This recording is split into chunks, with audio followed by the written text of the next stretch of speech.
আখিরি জামানার পয়গম্বর মুহাম্মদুর রাসূলুল্লাহ সাল্লাল্লাহু আলাইহি ওয়াসাল্লাম বলেন, ইন্নাদ দুনিয়া হুলওয়াতুন খাদিরাতুন, দুনিয়াটা হলো সবুজ শ্যামল চাকচিক্যময়, খুবই আকর্ষণীয় হলো দুনিয়া।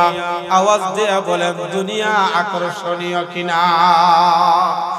অর্থাৎ দুনিয়াটা হলো এত আকর্ষণীয় সবুজ শ্যামল, এটার প্রতি শুধু মায়া আর মায়া, এটার প্রতি দয়া আর দয়া।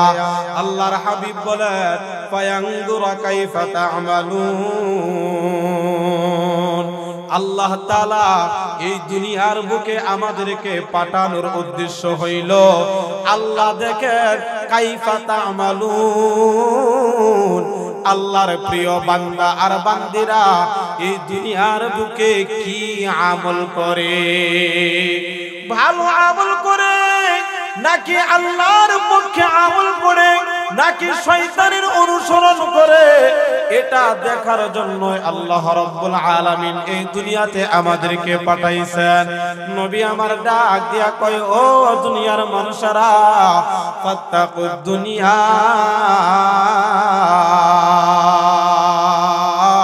ওয়াত্তাকুন নিসা। তোমরা এই দুনিয়াতে বসবাস করবা কথা ঠিক, কিন্তু এই দুনিয়াতে যে বসবাস করবা, কিন্তু দুনিয়া থেকে তোমরা বাঁচিয়া থাকবা, দুনিয়া থেকে বাঁচিয়া থাকবা, তোমাদেরকে যেন দুনিয়া আঁকড়াইয়া না ধরে। ওয়াত্তাকুন নিসা, আর মহিলাদের কাছ থেকে তোমরা দূরে থাকবা। হুকুম করলো কয়টা? সবাই কয় না কয়টা? দুইটা হুকুম আল্লাহর হাবিব বললেন। একটা হলো দুনিয়া থেকে তোমরা বাঁচিয়া থাকবা, আরেকটা হলো মহিলাদের ফিতনা থেকে তোমরা বাঁচিয়া থাকবা। ফা ইন্না আউওয়ালা ফিতনাতি বানি ইসরাঈলা কানাত ফিন নিসা। বনি ইসরাঈলের ভিতরে সর্বপ্রথম যেই ফিতনাটা হয়েছিল, এই ফিতনাটা হয়েছিল মহিলাদের দ্বারা। বলেছেন বিশ্বনবী মুহাম্মদুর রাসূলুল্লাহ সাল্লাল্লাহু আলাইহি ওয়াসাল্লাম। এখন এই যে কথাটা কিন্তু অনেক সংক্ষিপ্ত একটা কথা, এই কথার ভিতরে অনেক বিষয়বস্তু লুকায়িত আছে। ও দোস্ত, আমরা দুনিয়া কামাই করার জন্য আপন ভাই আপন ভাইয়ের সম্পত্তি দেয় না, আপন ভাই আপন বোনের সম্পত্তি দেয় না। ও ভাই, আপন মানুষের হক গুলি আদায় করে না, ভাই তার ভাইয়ের মাথার মধ্যে আঘাত করে। বলুন তো সমাজের ভিতরে আছে না নাই? কথা কয় না, আছে না নাই? সমাজের ভিতরে এইগুলি কেন হয়? একমাত্র দুনিয়ার লোভ আমাদের ভিতরে আছে না নাই? আল্লাহ রাব্বুল আলামিন অন্য সূরার ভিতরে বলেন, বাল তুউতিরুনাল হায়াতাদ দুনিয়া ওয়াল আখিরাতু খায়রুন ওয়া আবকা। দুনিয়াটা হলো ক্ষণস্থায়ী আর আখিরাতটা হলো চিরস্থায়ী। বলেছেন কে? সবাই কয় না, বলেছেন কে? এবার আসুন, এই দুনিয়ার মোহে পড়িয়া আমরা আমাদের ঈমান এবং আমলকে আমরা শেষ করিয়া দেই। আল্লাহ রাব্বুল আলামিন এই আয়াতের ভিতরে বলেন, ইন্নাল্লাযীনা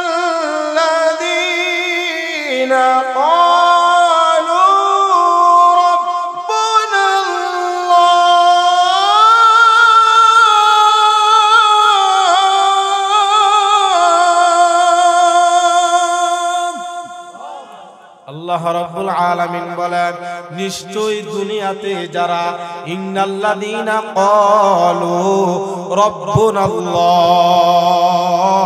যারা বলে আমার রব, আওয়াজ দিয়া বলেন কে? আরেকটু চিৎকার করে বলেন আমাদের রব কে? এই কথা আমরা রূহ জগতেও একবার দিয়েছিলাম ওয়া ইয আখাযা রাব্বুকা মিন বানি আদামা মিন যুহুরিহিম যুররিয়াতাহুম ওয়া আশহাদাহুম আলা আনফুসিহিম আলাস্তু বিরাব্বিকুম ক্বালু বালা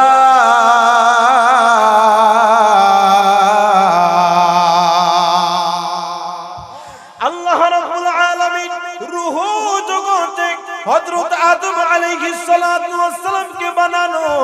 ও দোস্ত, এই আদম আলাইহিস সালাতু ওয়াস সালামের পেট থেকে আল্লাহ রাব্বুল আলামিনের কুদরতি হাতখানা সর্বপ্রথম পেটের মধ্যে যখন রাখলেন, এই পেট থেকে সমস্ত আদম সন্তানদের ভিতর থেকে যারা জান্নাতি হবে তাদের রূহগুলি বের হয়ে গেল। দ্বিতীয়বার যখন আল্লাহ রাব্বুল আলামিনের কুদরতি হাতটা হযরত আদম আলাইহিস সালাতু ওয়াস সালামের পিঠের উপরে রাখলেন, তখন যত জাহান্নামী আছে সবাই আবার বের হয়ে আসলো। আল্লাহ রাব্বুল আলামিন তাদের সবার রূহের ভিতরে এমন জ্ঞান বুদ্ধি দিয়েছিলেন, আমরা যেরকম ভাবে এখন দুনিয়ার সব কিছু বুঝি এরকম জ্ঞান বুদ্ধি আমাদের রূহকেও দিয়েছিলেন। এরপর আল্লাহ তাআলা জিজ্ঞাসা করেছিলেন, আলাস্তু বিরাব্বিকুম, আমি কি তোমাদের প্রভু নয়? তখন সমস্ত রূহগুলি বলছিল, ক্বালু বালা, হ্যাঁ আপনি হলেন আমাদের প্রভু। শাহিদেনা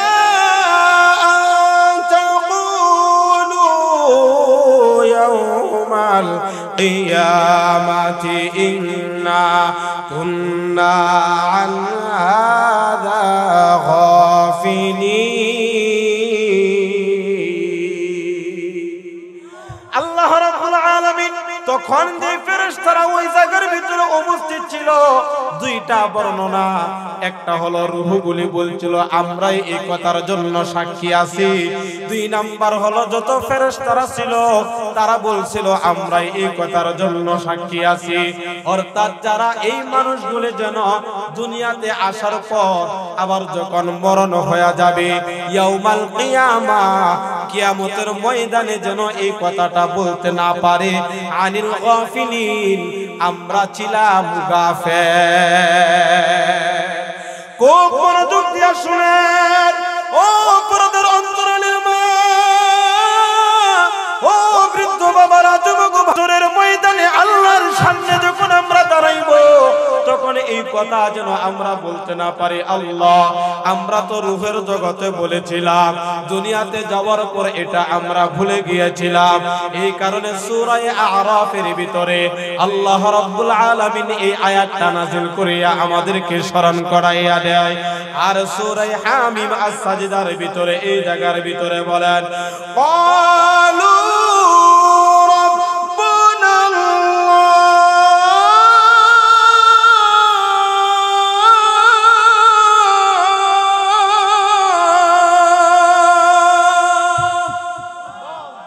আরেকটু জোরে কন্না আল্লাহু আকবার।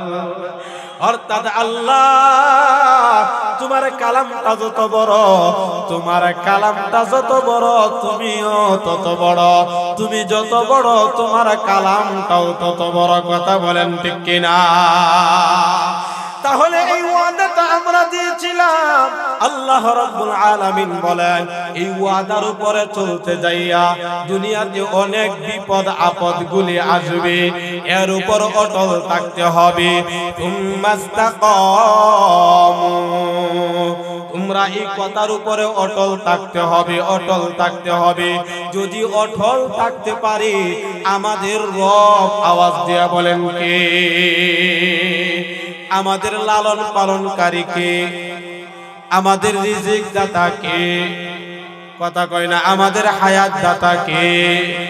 জবানটা খুলে বলেন না কে? কুল ইন্না সালাতি ওয়া নুসুকি ওয়া মাহইয়ায়া ওয়া মামাতি লিল্লাহ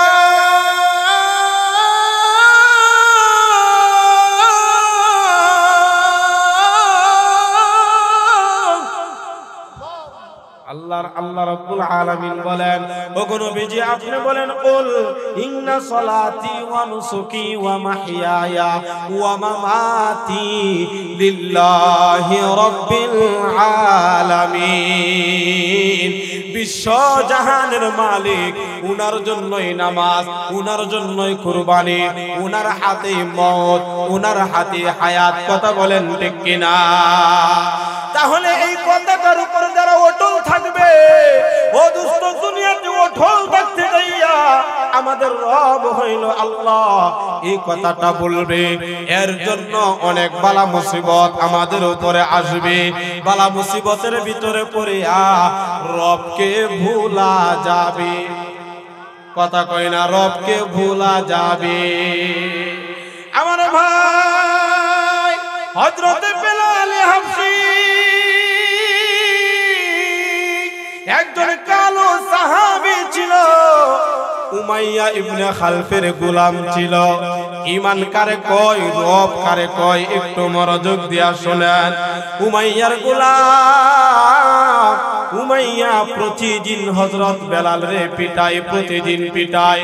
শুধু নিজে মারে না, নিজেই আঘাত করে না, পিটানোর জন্য আরো লোক আছে, যে ইচ্ছা সেই তারে মারতে পারে। উদ্দেশ্য হলো বেলাল তার জবান দ্বারা ডাকে, আওয়াজ দিয়ে বলেন কাকে? হযরত বেলাল বলে, আমার রব হইল আল্লাহ, আমার রব হলো একজন আল্লাহ। এই কথাটা বলার অপরাধের কারণে উমাইয়া ইবনে খাল হযরত বেলালের শরীরের মধ্যে প্রতিদিন আঘাত করে। কেমন আঘাত? আমাদের সমাজের আঘাত নয়। ও আমার ভাই, এমন ভাবে আঘাত করে শরীরের চামড়াগুলি ফাটিয়ে যায়, শরীরের গোশতগুলি, মাংসগুলি ফাটিয়ে যায়, ওই জায়গা থেকে রক্ত বের হইতে থাকে। আর এমন সময় উমাইয়া যখন ক্লান্ত হয়ে যায়, তখন নওজোয়ান যুবকদেরকে বলে, তোমরা বেলালের গলার মধ্যে রশি বাঁধিয়া, পায়ের মধ্যে রশি বাঁধিয়া এবার উত্তপ্ত ওই আরবের মরুভূমি গরম যে পাথরগুলি হয়ে যায়, অদস্ত সব সময় 42 ডিগ্রি, 40 ডিগ্রি, 45 ডিগ্রি উত্তপ্ত গরম থাকে। মানুষের জুতাবিহীন মক্কা নগরীতে মানুষগুলি হাঁটতে পারে না। সৌদি আরবে যারা বিদেশে থাকছেন, আত্মীয় স্বজন তাকে একমাত্র তারা বলতে পারবেন, হযরত বেলাল শরীরের চামড়াটা ফাটিয়া যায়, শরীরের মাংসগুলিও ফাটিয়া রক্ত বাহির হইতে থাকে। উমাইয়া ইবনে খালফের আঘাতের কারণে মারে, আর বেলালের জবান দ্বারা আহাদ আহাদ শব্দটা বের হইয়া যায়, আল্লাহ এক, আল্লাহ এক। আস্তে আস্তে বলে আস্তে আস্তে মারে। হযরত বেলাল আঘাত খাইয়া বেলালের জবান দ্বারা আরো জোরে জোরে আহাদ শব্দটা বের হইয়া যায়। চিল্লায় বলেন না আল্লাহু আকবার। হযরত বেলালের আঘাত করে আর বেলালের জবান দ্বারা আহাদ শব্দটা আরো জোরে উচ্চারিত হয়। বেলালকে মারতে মারতে মারতে মারতে বেলাল অজ্ঞান হয়ে জমিনের মধ্যে পড়িয়া থাকে। জ্ঞান থাকে না, জ্ঞান থাকে না। হাতে পায়ের মধ্যে রশি বাঁধিয়া হযরত বেলাল পড়িয়া রয়। হযরত আবু বকর সিদ্দিক রাদিয়াল্লাহু তাআলা আনহু উমাইয়ার বাড়ির সামনে দিয়া যায়, দেখে বেলাল রে পিটায়, আর দাঁড়াইয়া দাঁড়াইয়া রাস্তার মধ্যে দাঁড়াইয়া দেখে বেলাল রে পিটায়। বেলাল রে যত আঘাত জোরে করে, আর বেলালের জবান থেকে ওড়ে সে আহাদ আল্লাহ আল্লাহ। উমাইয়া যত জোরে পিটায় তত জোরে আওয়াজ আরো বের হইয়া যায়। আবু বকর সিদ্দিক রাদিয়াল্লাহু তাআলা আনহু রাস্তায় দাঁড়াইয়া দাঁড়াইয়া দেখা উমাইয়া যখন বাড়ির ভিতরে চলে যায় ক্লান্ত হইয়া, এরপর বেলালের কাছে যাইয়া দাঁড়ায়। বেলালের জ্ঞানটা যখন ফিরে, এবার আবু বকর সিদ্দিক রাদিয়াল্লাহু তাআলা আনহু বলে, ওরে বেলাল,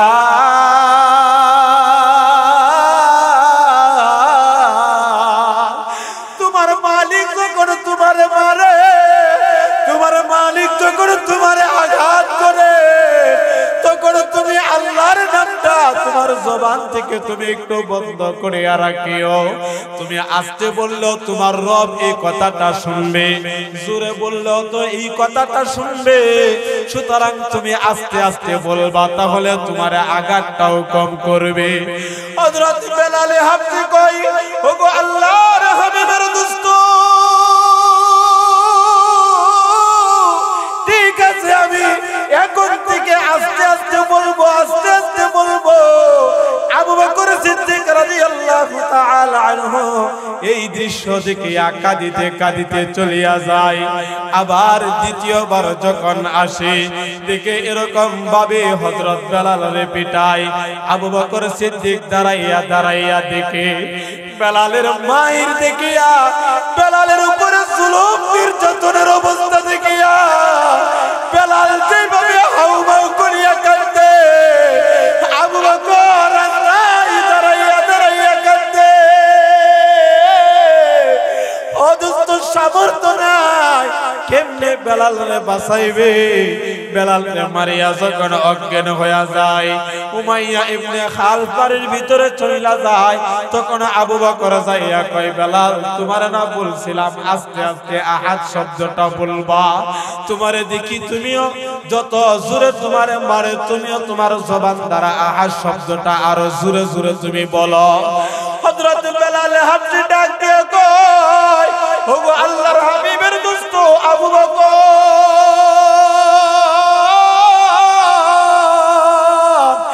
আমারে উমাইয়া আমারে পিটাইয়া আমার শরীর থেকে রক্ত বাহির করিয়া এই কাফের মুশরিক যতটুকু আনন্দ পায়, যতটুকু মনের শান্তি পায়, আমি যখন আমার রবকে আরেকটু জোরে যখন ডাক দেই, তখন আমার দিলের ভিতরে এর চাইতে আরো বেশি শান্তি পায়। চিল্লায়া বলেন না সুবহানাল্লাহ। হযরতে আবু বকর বলে, বেলাল তুমি আস্তে আস্তে আল্লাহর ডাকবা, আস্তে আস্তে বলবা। আবু বকরকে বলে, ঠিক আছে আমি আস্তে আস্তে বলবো। আবু বকর সিদ্দিক রাদিয়াল্লাহু তাআলা আনহু তিনি নবীজির কাছে গেলেন, যাইয়া এবার কান্না কণ্ঠে বলেন, ইয়া রাসূলুল্লাহ, ইয়া হাবিবাল্লাহ, হযরত বেলাল হাবশির তো উমাইয়া এমন ভাবে আঘাত করে, এমন ভাবে নির্যাতন করে, ওগো আল্লাহর হাবিব, বেলালের শরীর থেকে রক্ত চাপড়া ফাটিয়া বের হইয়া যায়, বাহির হওয়ার পরেও তার মায়ের বন্ধ করে না, শরীর থেকে রক্ত যত বেশি প্রবাহিত হয়, হুমাইয়া আরো বেশি আঘাত করে, আঘাত করিয়া আবার নওজোয়ান যুবকদের হাতে গলার মধ্যে রশি দিয়া ছাড়িয়া দেয়। মক্কার অলিতে আর গলিতে ওই পাথরের যেই বালিগুলি আছে গরম হইয়া থাকে, ওই গলি সাফরার ভিতরে কাটা জায়গার মধ্যে ঢুকিয়া যায়। আর হযরত বেলাল আহাদ আহাদ বলিয়া চিৎকার করতে থাকে, ওগো আল্লাহর হাবিব, আপনি যদি একটু বেলালের জন্য যদি একটু দোয়া করে দিতেন, একটু দোয়া যদি করতেন। আল্লাহর হাবিব ঘটনা শুনিয়া নবীজির চোখের পানিও আটকাইয়া রাখতে পারলেন না। আল্লাহর হাবিব বেলালের জন্য দোয়া করলেন, আর নবীজির কাছে যেই দিনার আর দিরহাম গুলি ছিল, ওইগুলি আবু বকরকে দিয়া বলে, আবু বকর, তোমার কাছে যা কিছু আছে আমি পয়গম্বর দিলাম, তুমি যাও আমার সেই সাহাবী হযরত বেলালরে দেখো আজাদ করিয়া নিয়ে আসতে পারো। চিল্লায়া বলেন সুবহানাল্লাহ। নবীজি টাকা দিলেন, নবীজি দিনার দিরহাম দিলেন, ওইগুলি নিয়া হযরত আবু বকর সিদ্দিক রাদিয়াল্লাহু তাআলা আনহু একটা সুন্দর গোলাম কিনলেন। এই গোলামটারে কিনিয়া এবার উমাইয়ার বাড়ির সামনে যাইয়া দাঁড়াইয়া রইছে। সকাল হয়ে গেছে। উমাইয়া প্রতিদিনের ন্যায় আজকেও বেলালকে আঘাত করার জন্য প্রস্তুতি গ্রহণ করিয়া বেলালের উপর যখন নির্যাতন করে দাঁড়াইয়া দাঁড়াইয়া দেখে আস্তে আস্তে করে আঘাত। আবু বকর সিদ্দিক রাদিয়াল্লাহু তাআলা আনহুর চোখের মধ্যে পানি। এবার কাছে যাইয়া দাঁড়াইয়া আবু বকর সিদ্দিক ডাক দিয়া বলে, উমাইয়া তুমি যেমন মানুষ, এই গোলামটাও তো একজন মানুষ। তুমি যেমনি নির্যাতন করো এটা তো কোনো মানুষের কাজ হইতে পারে না। এবার উমাইয়া ইবনে খালদ ডাক দিয়া কয়, আবু বকর তোমার কি মায়া লাগে, তোমার কি দয়া লাগে?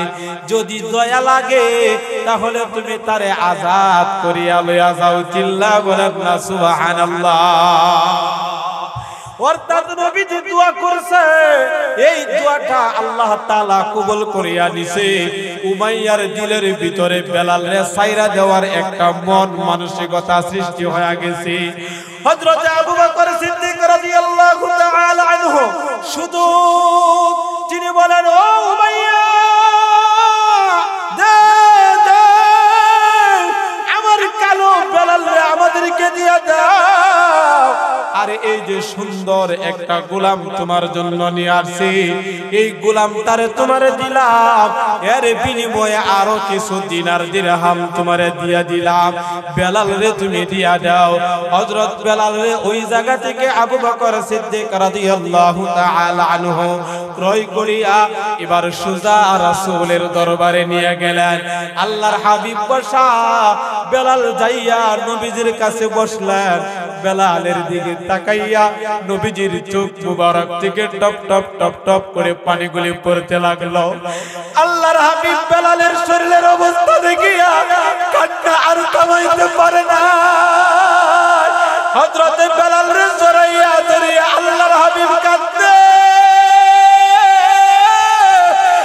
আর নবীজি বলে, বেলাল ইসলামের জন্য এত কষ্ট করলা, আল্লাহর নামের জন্য তুমি এত কষ্ট করলা। ওগো বেলাল, তোমার আঘাত কোন কোন জায়গার ভিতরে আছে একটু দেখাইয়া দাও। আল্লাহ রাসূলের হাত মুবারক বেলালের যত আঘাতের জায়গা ছিল ওই জায়গার মধ্যে মাসা করিয়া দিল। সাথে সাথে ওই জায়গাগুলো আগের চাইতে আরো বেশি সুস্থ হয়ে গেল। আর একটু জোরে বলেন না সুবহানাল্লাহ। ও ঈশ্বরগঞ্জের মুসলমান, এই বেলালের মতো নির্যাতন আমাদের উপরে হয় না, কিন্তু বেলালের দিলটা ছিল অনেক ভালো। উপরে ছিল কালো আর ভিতরটা ছিল ভালো। আবু জাহেলের উপরে ছিল ভালো, ভিতরটা ছিল কালো। কথা বলেন ঠিক কিনা? এই কারণে হযরত বেলাল হাবশী আল্লাহর নবীজি মেরাজের রজনীতে যখন জান্নাতের ভিতরে ঢুকলেন, এই জান্নাতের ভিতরে নবীজি সামনের দিকে যায় আর শুনে বেলালের পায়ের ধ্বনি নবীজির কানের মধ্যে জান্নাতের ভিতরে শোনা যায়। কন্যা সুবহানাল্লাহ।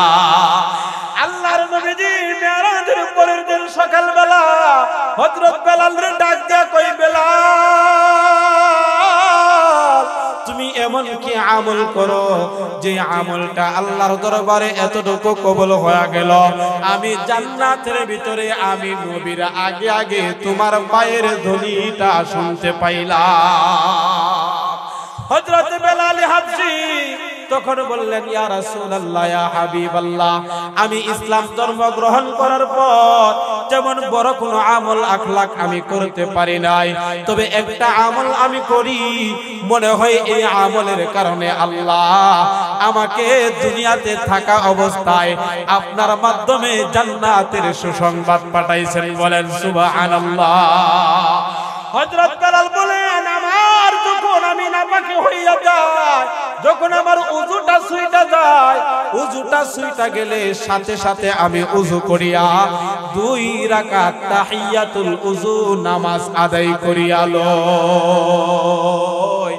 এই আমলটা আল্লাহর দরবারে এত পছন্দনীয় হয়ে গেল যে আমলের কারণে জান্নাতের ভিতরে নবীজির আগে আগে হযরত বেলালের পায়ের ধ্বনি শুনতে পাইল।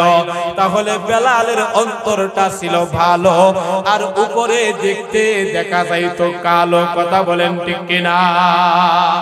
এই কথাটাই দোস্ত আল্লাহ রাব্বুল আলামিন বলেন, ইন্নাল্লাযীনা ক্বালু রাব্বুনাল্লাহু সুম্মা ইসতাকামু, যারা রবকে আল্লাহ বলিয়া স্বীকার করিয়া নেয়, আল্লাহকে আল্লাহ বলিয়া স্বীকার করিয়া নেয় এবং এই কথার উপর অটল থাকে, আল্লাহ রাব্বুল আলামিন বলেন সুম্মাস্তাকামু তাতানাজ্জালু আলাইহিমুল মালাইকা। চিল্লায়া বলেন আল্লাহু আকবার। আল্লাহ রাব্বুল আলামিন এবার সুসংবাদ দেয়, ও পর্দার অন্তরালের মা, ও যুবক ভাইরা, বৃদ্ধ বাবারা, রাত্রি যত গভীর হয় আল্লাহর সাথে সম্পর্ক আমাদের তত বেশি গভীর হবে। যতক্ষণ বসবেন ততই ভালো লাগবে, ততই ভালো লাগবে। মানুষ আরো দেখবেন ঘুম থেকে উঠার জন্য, ঘুম থেকে উঠিয়া তারা মাহফিলের ভিতরে আসবে। আল্লাহ রাব্বুল আলামিন বলেন তাতানাজ্জালু আলাইহিমুল মালাইকা, যারা দুনিয়ার মোহে পড়িয়া দুনিয়ার মুহাব্বত দিলের ভিতরে যারা ঢুকাই নাই, তাদের জন্য আল্লাহর পক্ষ থেকে ফেরেশতাদের দল এসে হাজির হয়ে যায়। বলেন সুবহানাল্লাহ। এই আয়াতের তাফসীর করতে যাইয়া তাতানাজ্জালু আলাইহিমুল মালাইকা,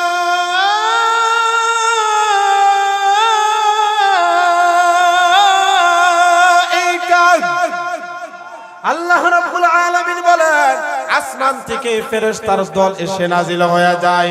এই ফেরেশতার দল কখন আসে? কখন আসে? এই ফেরেশতার দল 3টা সময় এসে হাজির হয়ে যাবে। যেই 3টা সময় এই আমল ব্যতীত, আল্লাহ আল্লাহ রাসূল ব্যতীত আমাদের আপন আর কেহ থাকবে না। এর ভিতরে একটা হলো মৌতের সময়। বলেন কখন? সবাই বলে না কখন? একটা হলো মৌতের সময়।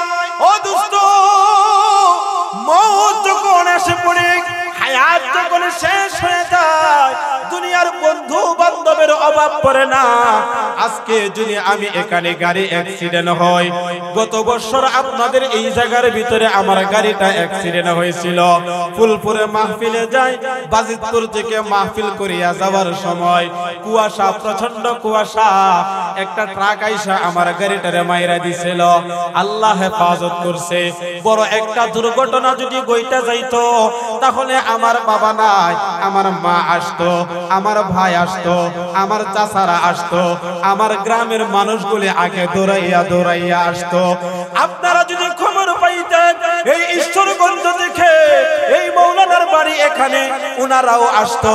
এখানে অনেকে আছেন আমারে চিনেন, আপনারাও আমার জন্য আসতেন।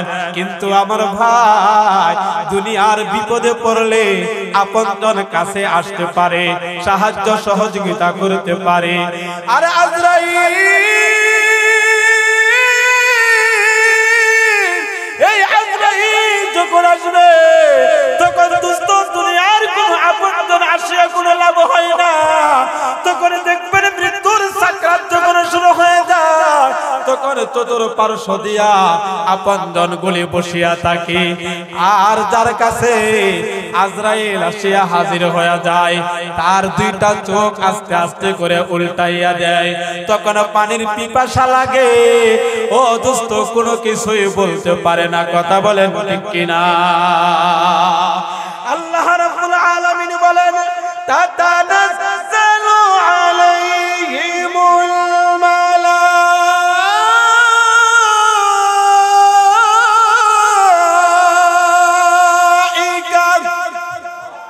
আরে একটু জোরে কই না আল্লাহু আকবার। আরে ভাই একজন যায় আর তিনজন কইরা আসতেছে, আপনারা ভাইবেন না যে হুজুর রাত্র গভীর হইতেছে না। ঈমানদার আল্লাহ ওয়ালাদের জন্য আল্লাহর সাথে সম্পর্ক আরো বেশি গভীর হইতেছে। কথা বলেন ঠিক কিনা? এই মওতের সময় আমার ভাই আমার কাজে লাগবে না, আমার বোন আমার কোনো কাজে আসবে না, আমার বাবা কোনো কাজে আসবে না। ও দোস্ত, তখন আমার ঈমান আর আমলটাই কাজে লাগবে। কথা বলেন ঠিক কিনা? আল্লাহ রাব্বুল আলামিন বলেন ওই সময় একদল ফেরেশতা এসে হাজির হয়ে যাবে। তারা বলতে থাকবে আল্লাহ তাখাফু ওয়ালা তাহজানু ওয়া আবশিরু বিল জান্নাহ ওয়া আবশিরু বিল জান্নাতিল্লাতী কুনতুম তুআদুন।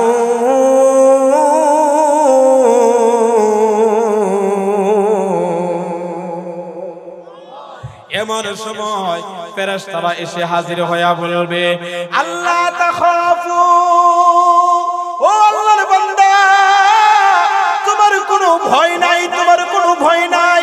ওয়ালা তাহজানু, তোমার কোনো চিন্তাও নাই, চিন্তাও নাই। এবার ভয়টা কিসের? অর্থাৎ তোমার এখন মরণ হয়ে যাবে, এখন তোমার কাছে আজরাইল আসবে, তোমাকে এখন কবরের ভিতরে কিছুক্ষণ পরে নিয়ে যাবে, তোমাকে হাসরের ময়দানে তুলবে, এখানে একা একা তোমাকে থাকতে হবে। কথা বলেন ঠিক কিনা? এই ফেরেশতারা আসিয়া বলবে আল্লাহ তাখাফু, তোমার সামনের জন্য কোনো ভয় নাই, কোনো ভয় নাই।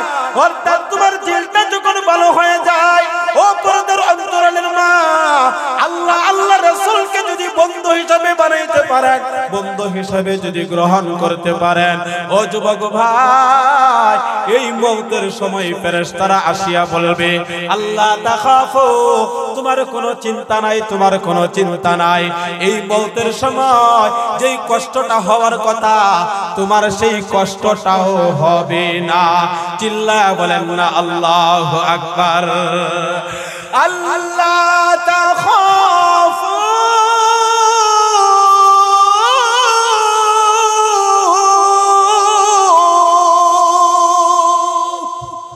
ওয়ালা তাহজানু ওয়া আবশিরু বিল জান্নাহ। আর আপনাদেরকে ভালো অন্তর যাদের হয়ে যাবে, আল্লাহ ওয়ালা যাদের হয়ে যাবে, তাদেরকে জান্নাতের সুসংবাদ দিতে থাকবে।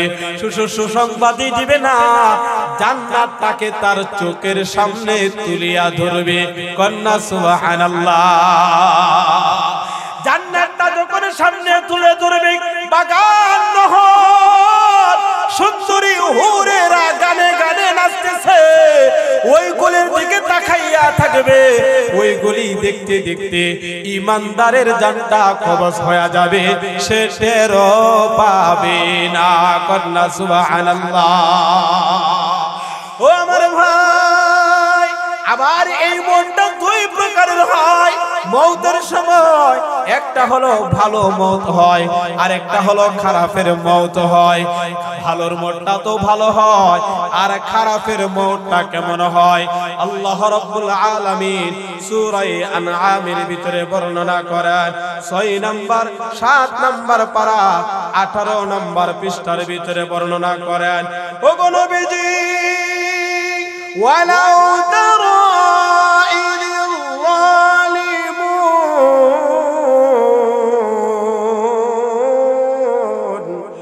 ولو ترى إذ الظالمون في غمرات الموت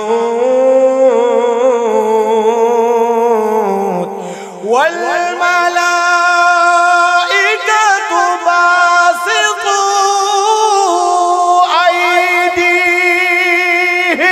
جل بلن الله أكبر. আল্লাহ বলেন নবী গো আপনি যদি দেখতেন জাহান্নামীদের জানটা কত কষ্ট করিয়া কবজ করা হয়, নাফরমানদের জানটা কত কষ্ট দিয়া তাদের জানটা কবজ করা হয়, কাফেরদের জানটা কত কঠিন ভাবে কবজ করা হয়।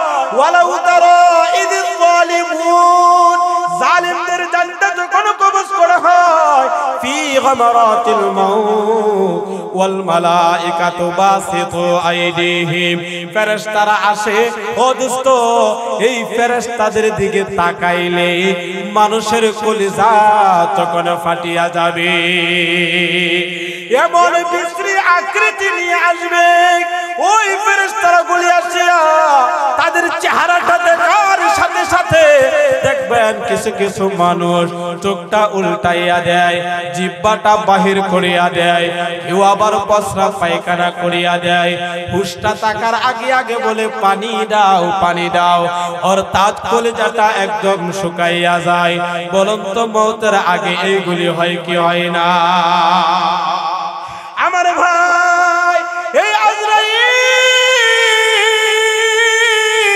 তার দলবল নিয়া যখন হাজির হয়ে যায় তখন জালিমের কাছে আসিয়া কয় আখরিজু আনফুসাকুম, এই জালিম তোর রূহটা তুমি বাহির করিয়া দাও, তোমার রূহটা তুমি নিজে বাহির করিয়া দাও।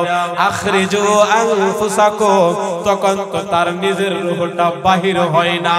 তখন এই ফেরেশতারা তাদের হাতগুলি প্রসারিত করে আইদিহিম, ফেরেশতাদের হাতগুলি প্রসারিত করে। এই হাতগুলি বড় বড় হাত, এই হাতের নখগুলি হয় অনেক বড় বড়। ও দোস্ত ওইগুলি দেখলেই মানুষের ভিতরে আর কোনো কিছু থাকে না, এরপরেও তারা জানটা সহজে বের হয় না। তখন তাদের বুকের ভিতরে এইভাবে হাতটাকে ঢুকাইয়া দিয়া বলে আখরিজু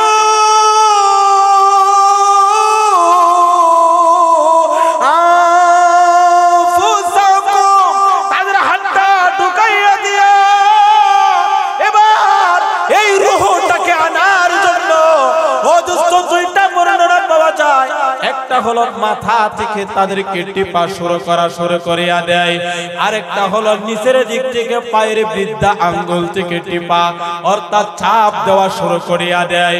যখন রূহটা পালানোর জন্য এই শরীরের যত রোগ আর নেশা আছে, যত জায়গা আছে, প্রত্যেকটা জায়গার মধ্যে পালানোর জন্য চেষ্টা করতে থাকে, কিন্তু আজরাইলের হাত থেকে বাঁচার মতো কোনো উপায় নাই। কথা বলেন ঠিক কিনা? তখন এই রূহটার চিপতে চিপতে তখন ওই ফেরেশতারা, তখন বদকার ফেরেশতারা তারা যখন টান দিয়া রূহটারে বাহির করিয়া লয়, আর দেহের মধ্যে যত রোগ আর নেশাগুলি আছে, যত অঙ্গ প্রত্যঙ্গগুলি আছে, একটা থেকে আরেকটা ঠাস ঠাস করিয়া তখন সিরিয়া যায়। ও আমার ভাই, এই যে মৃত্যুর কষ্টটা শুরু হয়ে যায়, আল্লাহর হাবিব মুহাম্মদ রাসূলুল্লাহ সাল্লাল্লাহু আলাইহি ওয়াসাল্লাম বলেন এর চেয়ে আরো বেশি কষ্ট হবে। অর্থাৎ একটা তুলার একটা বস্তার ভিতরে যদি একটা লাঠির মধ্যে আলকাতরা লাগাইয়া এর ভিতরে যদি ঢুকাইয়া দেওয়া হয়, এই লাঠিটারে যেইভাবে আপনি বাহির করবেন দেখবেন এই লাঠিটার সাথে আলকাতরার সাথে তুলাগুলি লাগিয়া থাকবে, অর্থাৎ সামান্য সামান্য হইয়া এটা চিকন হইয়া সিরিয়া সিরিয়া আসবে। আল্লাহর হাবিব বলেন এর চাইতে আরো কঠিন হয়ে যাবে, এর চাইতে আরো কঠিন কষ্ট হবে নাফরমানদের রূহটা যখন কবজ করা হবে। ও আমার ভাই, এই রূহটা কবজ করার সময় এতটুকু কষ্ট হবে, অথচ আমার ভাই আমার সামনে বসা থাকবে, আমার মাথার দিক দিয়া 5 জন বসা আছে, পায়ের দিক দিয়া 10 জন বসা আছে, ঘরের ভিতরে মানুষের ভিড় জমায়, কিন্তু কেউ তার কষ্ট দেখে না, কেউ তাদের কষ্ট দেখে না, কষ্ট দেখে না। এই কারণে আল্লাহর হাবিব মুহাম্মদুর রাসূলুল্লাহ সাল্লাল্লাহু আলাইহি ওয়াসাল্লাম বলেন ইয়াতবাউল মাইয়িতা সালাত আহলুহু ওয়া মালুহু ওয়া আমালুহু। এই পৃথিবীর বুকে মানুষ তিনটা জিনিসের সবচেয়ে আপন ভাবে, বলেন কয়টা? সবাই কোনা কয়টা? তিনটা জিনিসের সবচেয়ে আপন ভাবে। এক নাম্বার হলো তার আপনজন মা বাবা আত্মীয় স্বজন আহাল, দুই নাম্বার হলো সম্পত্তি, তিন নাম্বার হলো তাদের আমল। কথা বলেন ঠিক কিনা? আল্লাহর হাবিব বলেন তোমরা যেই প্রথম দুইটাকে প্রাধান্য দিলা, এই দুইটা তো তোমাদের সঙ্গী হবে না, তোমাদের সঙ্গী হবে তোমাদের আমল। অর্থাৎ তোমরা সম্পত্তি কামাই করো, চুরি করিয়া, বাটপারি করিয়া, ওজনে কম দিয়া, ও দোস্ত বুদ্ধি কাঠাইয়া আরেকজনকে ঠকাইয়া বাড়িতে তুমি কোটি কোটি টাকা কামাই করো, বাড়িতে তুমি বিল্ডিং করো, জমি জমা করো। এই যে সম্পত্তিগুলি তুমি কার জন্য কামাই করলা? তোমার যখন হায়াতটা শেষ হয়ে যাবে, তোমার ভিতর থেকে রূহটা বের হতে দেরি হবে, এই সমস্ত সম্পত্তি আর বলবে না এই সম্পত্তিগুলি শামীম সাহেবের। তখন বলবে এই সম্পত্তি হলো শামীম সাহেবের ছেলে যে আব্দুর রহমান, এই আব্দুর রহমানের জায়গা। কথা বলেন ঠিক কিনা? আব্দুর রহমানের টাকা পয়সা, আব্দুর রহমানের ব্যাংক ব্যালেন্স যা কিছু আছে সম্পত্তি সব কিছু হয়ে যাবে সন্তানের জন্য। তাহলে যেই সম্পদের জন্য এত কিছু করলেন, এই সম্পদ হয়তো মৃত্যুর সময় আপনার কাছ থেকে সর্বপ্রথম দূরে সরিয়া গেছে। কথাটা বুঝাইতে পারলাম? আল্লাহর হাবিব আমাদেরকে বুঝায় দুই নম্বর হলো তোমাদের আত্মীয় স্বজন। এই তোমাদের আত্মীয় স্বজন গুলির দিকে তাকাও। তোমার যখন মরণ হয়, এই মরণ হওয়ার পর আমার আপনজন তোমার লাশটা আর ঘরের ভিতরে রাখতে চাই না।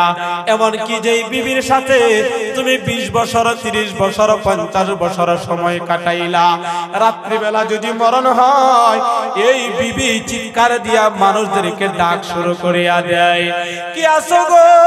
আমার স্বামী দুনিয়া থেকে বিদায় হয়ে গেছে।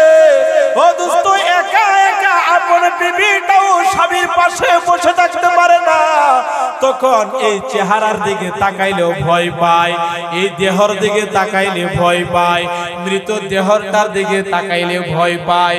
একটু চিন্তা করেন, এই দেহটা শেষ করিয়া দিল বিবি বাচ্চার জন্য। কথা বলেন ঠিক কিনা? আর মানুষের কাছে খবর যায়, আপন ভাই যখন আসে, বাবা আসক যেই আসক না কেন, সবাই আসিয়া চোখের পানিগুলি সাইরা দিয়া কান্দে। আর তখন বলে তাড়াতাড়ি যাও, বাজারের মধ্যে যাইয়া তার জন্য কাপড়ের কাপড়টা নিয়ে আসো। আল্লাহর হাবিব বলেন দুনিয়ার মানুষ,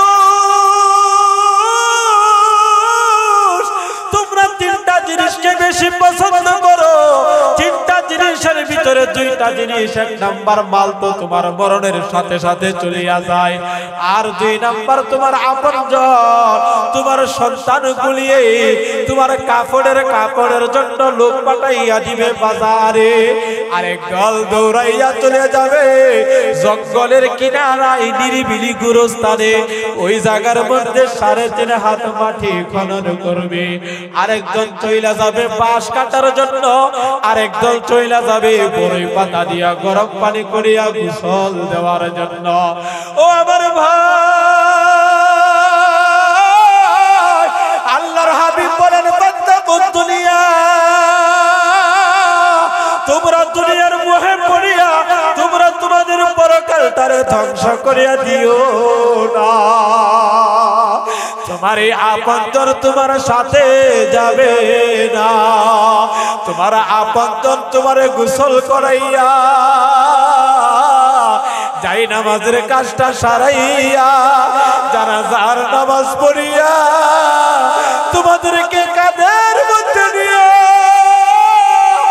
একা একা রাস্তার পাশে নিয়ে জঙ্গলের পাশে নিয়ে যাবে, যেই জায়গার ভিতরে দিনের বেলাও মানুষ একা একা যাইতে চাই না। তোমার এই আপনজন তোমার কাঁধে করিয়া ওই জায়গার দিকে তোমার নিয়ে যাইবে আর সন্তানগুলি কাঁদবে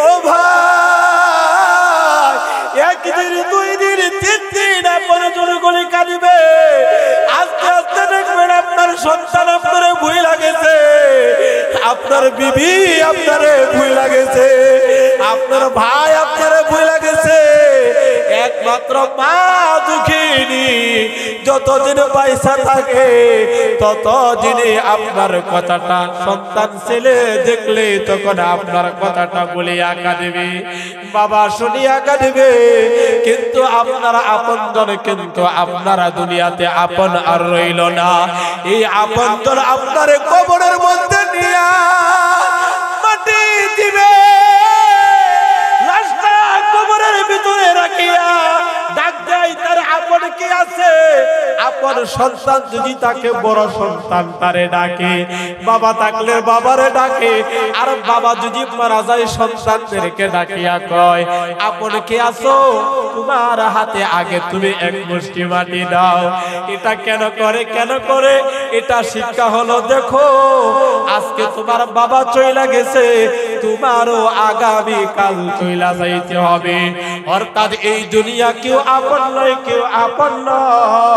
এই দুনিয়ার সবই হইল মিছামিছি কথা বলেন ঠিক কিনা কবর পথে যাত্রী তুমি কয়দিন থাকবা দুনিয়া আজরাইল তো তোমার পিছে ঘুরছে সর্বদা কবর যে এক কঠিন মাকা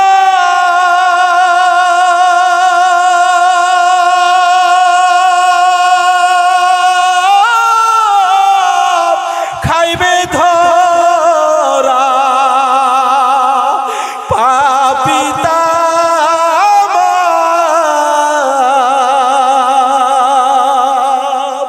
কবর যে এক কঠিন মাকা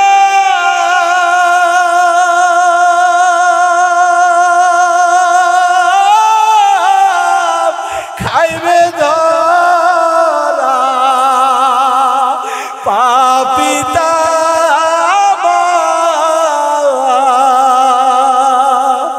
চলতা তরি করার মতো হায় হায় চলতা তরি করার মতো জায়গা সে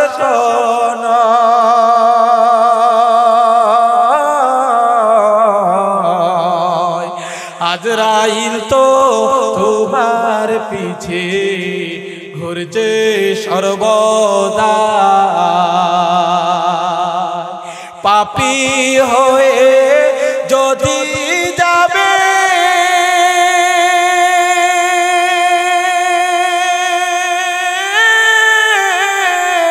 ধাউ ধাউ করে জ্বলবে আগুন হায় হায় জলসা তরি করার মতো জলসা তরি করার মতো জায়গা সে কোন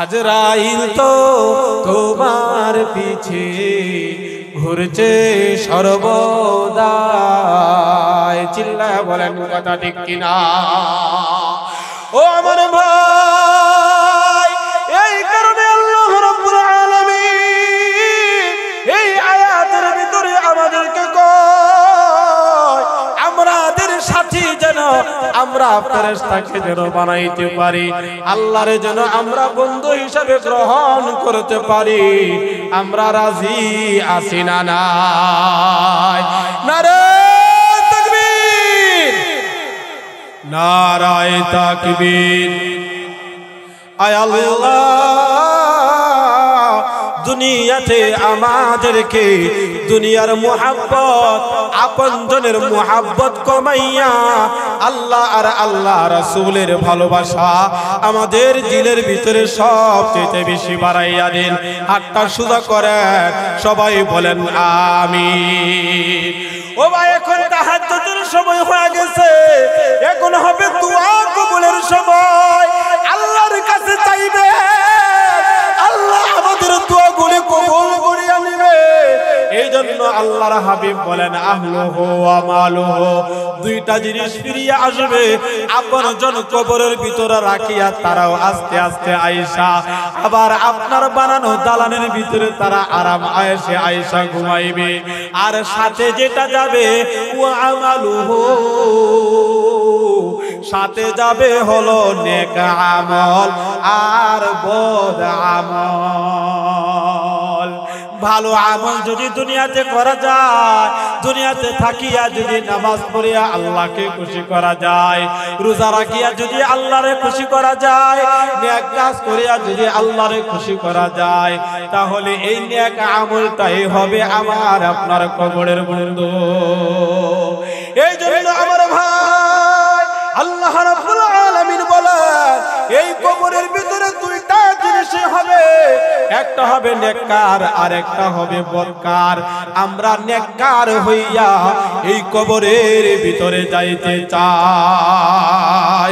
নারে তাকবীর, নারায়ে তাকবীর। তাহলে আমার আলোচনা সার নির্যাস যেটা দুনিয়ার মুহাব্বত, টাকা ধন সম্পদের মুহাব্বত, আত্মীয় স্বজনের মুহাব্বত আমাদেরকে মোহের মধ্যে ফেলে, ধোঁকার ভিতরে ফেলে আমাদের পরকালকে ধ্বংস করতেছে। কথা বলেন ঠিক কিনা? কথা কয় না ঠিক কিনা? তাহলে আমরা সব সময় প্রাধান্য দিব নেক যত কাজগুলি আছে, ভালো যত কাজগুলি আছে। আমার আগে অনেক উলামায়ে কেরাম অনেক বিষয়ে আলোচনা করেছেন। আমার ভাই, 5 ওয়াক্ত নামাজ ঈমান আনার পর এক নাম্বার কি? কথা কয় না? 5 ওয়াক্ত নামাজ এটা ছাড়া যাবে না ইনশাআল্লাহ। বলেন ইনশাআল্লাহ। 5 ওয়াক্ত নামাজ কখনো ছাড়বেন না।